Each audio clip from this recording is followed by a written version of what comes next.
Shalom, saudara-saudara yang dikasihi Tuhan.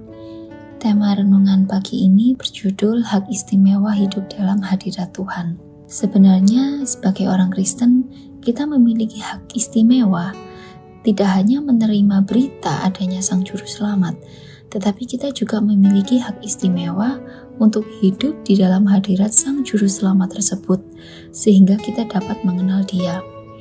Hidup di dalam hadirat Tuhan bukan karena kita mau sesuatu dari Dia, tetapi untuk mengenal Dia supaya bisa menjadi berkat. Dosa telah memisahkan kita dari hadirat Tuhan, sehingga kita dalam kutip menjadi mati. Memang kematian tersebut tidak secara langsung, tetapi matinya perlahan-lahan, seperti dalam Yohanes 15 ayat 5. Di situ tertulis, "Akulah pokok anggur, dan kamulah ranting-rantingnya. Barang siapa tinggal di dalam aku, dan aku di dalam dia, ia berbuah banyak.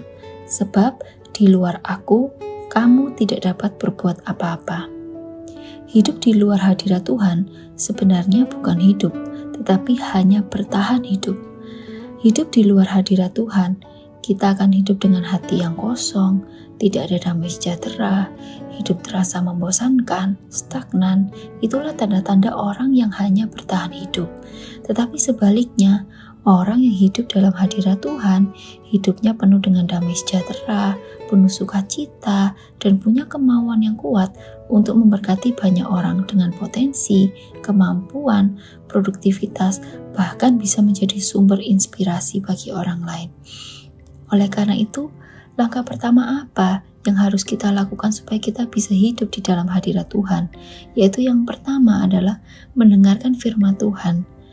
Kita harus bisa meresponi, menghormati, dan juga yang paling penting adalah melakukan firman Tuhan. Tetapi sayangnya tidak semua orang mau mendengarkan firman Tuhan. Tuhan Yesus meneladankan, walaupun Tuhan Yesus sibuk bekerja sebagai tukang kayu, Ia juga mendalami dan memberitakan firman Tuhan.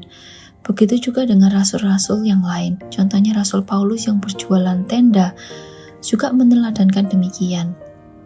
Jika kita tidak mendengarkan firman Tuhan karena tidak bisa fokus, mengantuk, atau memikirkan hal yang lain, maka kita tidak lebih baik daripada orang-orang yang menolak Tuhan Yesus karena identitasnya.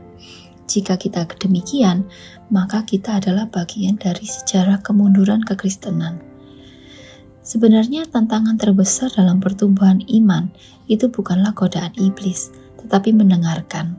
Karena godaan iblis itu pasti ada, baik orang mendengarkan atau tidak. Tetapi yang tidak pasti ada, itu adalah orang-orang yang mau mendengarkan firman Tuhan dengan sungguh-sungguh. Dan yang kedua, hidup dalam hadirat Tuhan artinya adalah menjaga kekudusan hidup. Kudus berarti dipisahkan, bukan diasingkan. Dipisahkan dari cara-cara hidup duniawi, bukan mengasingkan diri agar tidak tercampur dengan cara hidup duniawi. Kalau hari-hari ini kita hidup dalam dosa, mari jangan lari dari hadirat Tuhan, tetapi harus datang ke hadirat Tuhan.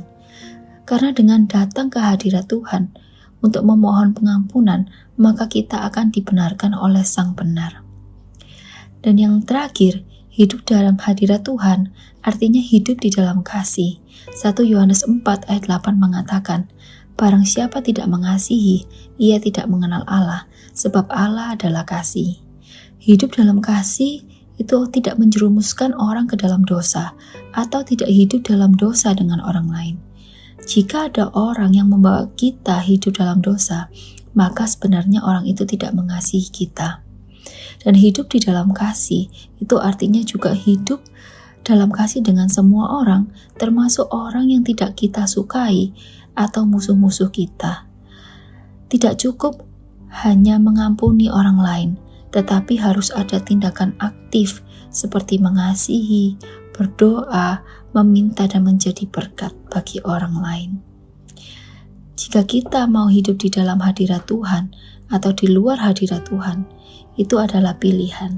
Pilihan yang bijak dan baik adalah hidup dalam hadirat Tuhan, yaitu mendengarkan firman-Nya, menjaga kekudusan hidup, dan hidup di dalam kasih. Amin.